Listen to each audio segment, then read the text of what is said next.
Nancy, will you go to a movie with me on Saturday night? There's no way I can mess up. I practiced and rehearsed, tried to be real cool. Pretend I was talking on the phone. Hey, Nancy, how about going to a movie with me on Saturday night? Would you like taking a movie Saturday night? Let's go to a movie. Had it down pat. So I was feeling real good. Okay, I'm going to call her now. I rehearsed another time too, then I dialed her number. Phone started ringing. About the third ring. Hello? Nancy, will you go to a movie with me on Saturday night? There was a pause. She said, who is he? I said, this is Farris Jordon. And she said, why, yes. I was sure she was going to say no. And when she said yes, I said, well, why don't you think it over?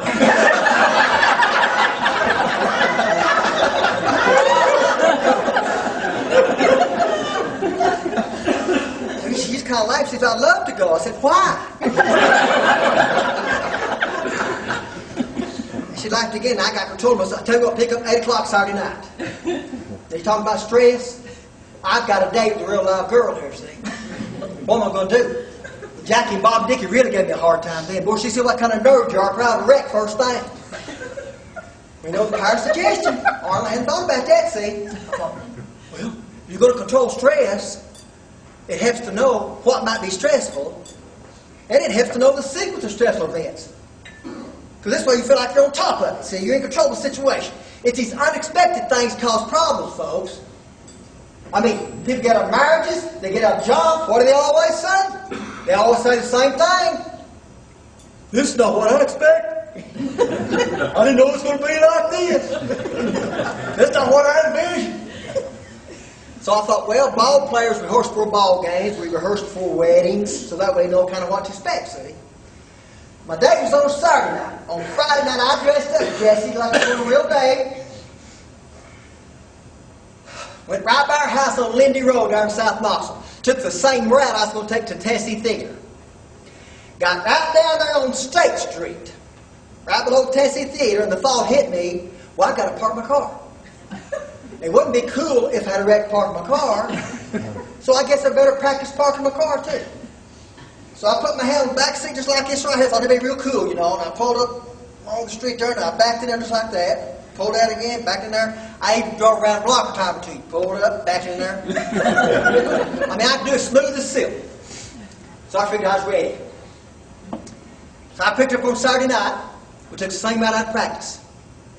Got right down on State Street, where I'd practice parking my car. Guess what happened? Somebody had my parking plate. So I just took her back home.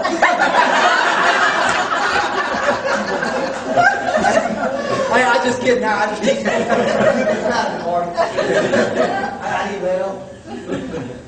I just kept driving around until I found another place that was similar. Went to all the practice, and I was able to make a transition okay. It's about a half mile away from the show. It's okay for the car. Went in, you know, and you know, when I first started there, I'd take girls' place when I didn't have to talk very much. You know, taking movies. You don't have to say anything. Because I started. I don't have to take a girl someplace where I got to sit there and talk to her. You take them to church. You don't have to say anything. Just sit there and listen to the pastor. Take them to funerals. That's one of my favorite days because I knew what to say at funerals. That's the first time I ever encountered structure. I went to my verse for a funeral. 8 years old. Grandfather died, and I asked my mom, I said, Mom, what am I supposed to do? She said, just act like everybody else. So I watched. You know, had her hands in front of their bodies like this, behind their backs like this, or in their pockets. Look at the flowers, they make little comments about the flowers, and then walk over to the deceased. Stand like this right here, and they shake their head, and then turn to the person standing close to them, and all would say the same thing. What about that looks so natural, just like he's asleep? I'd walk over and he just looked deader than 4 o'clock.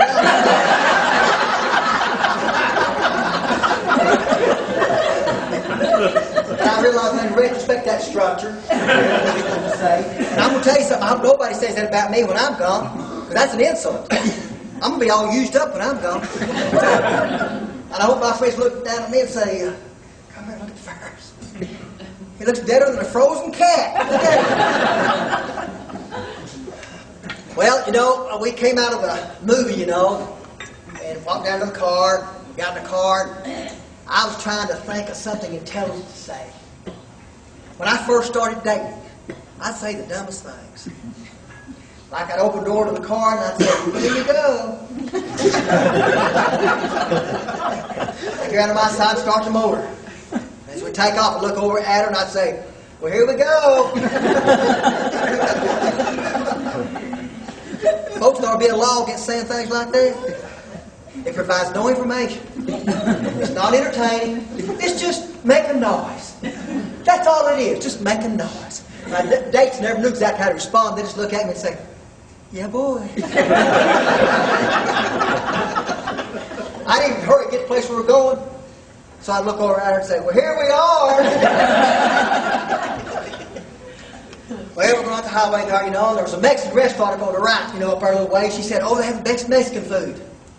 So I determined, she's wanting to stop at that restaurant, eat some Mexican food. She loved Mexican food. I said, oh, no, now I've got to talk.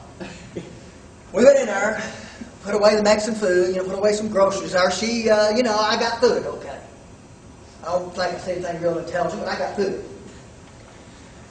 We came out, I was taking her home, I'd run her anything to say. About a half mile away from her home, she hit me one of these unexpected things. Right before we got in front of this Kay's ice cream place on the left, she said, just out of the clear blue, oh, I'd love to have an ice cream cone. If she'd told me a little bit beforehand, I could have kind of planned how I was going to drive in there. Well, how'd you hurry because about to pace place up? And cars will come this way, they can split, So I hit the gas. We zipped across there. I missed the driveway. Hit a concrete culvert that night. We leapfrogged on the side. Our heads at the top of the car made our teeth rattle. When I came back down, I was hiding the floorboard and hiding the seat. Could barely see across the dash. Now y'all get this picture here. I'm digging for the brake for all I'm worth. She's wadded up in the floorboard over there. And we're headed straight toward Kay's ice cream.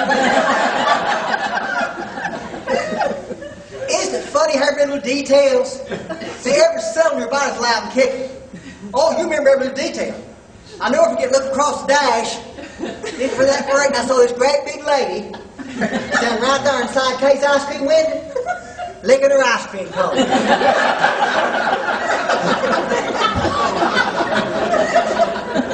She's a great big lady, had on a sun hat and a sundress, bag of groceries, right her left arm, pocketbook across her shoulder.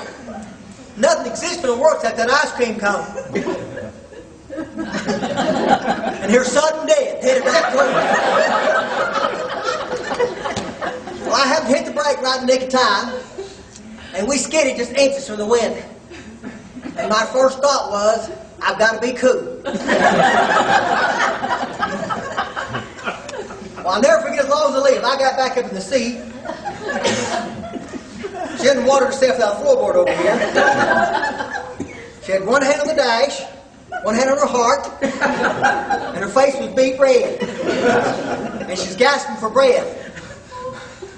She looked like a jungle woman, the way the hair was down her face. Every time she breathed, just blow the hair, You got to say something. So I looked over at her, and I said, you want chocolate or vanilla?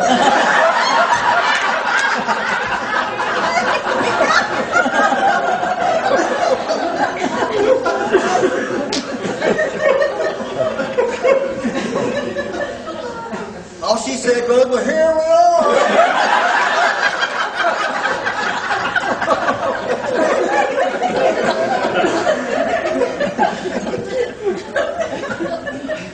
Miss, you threw up.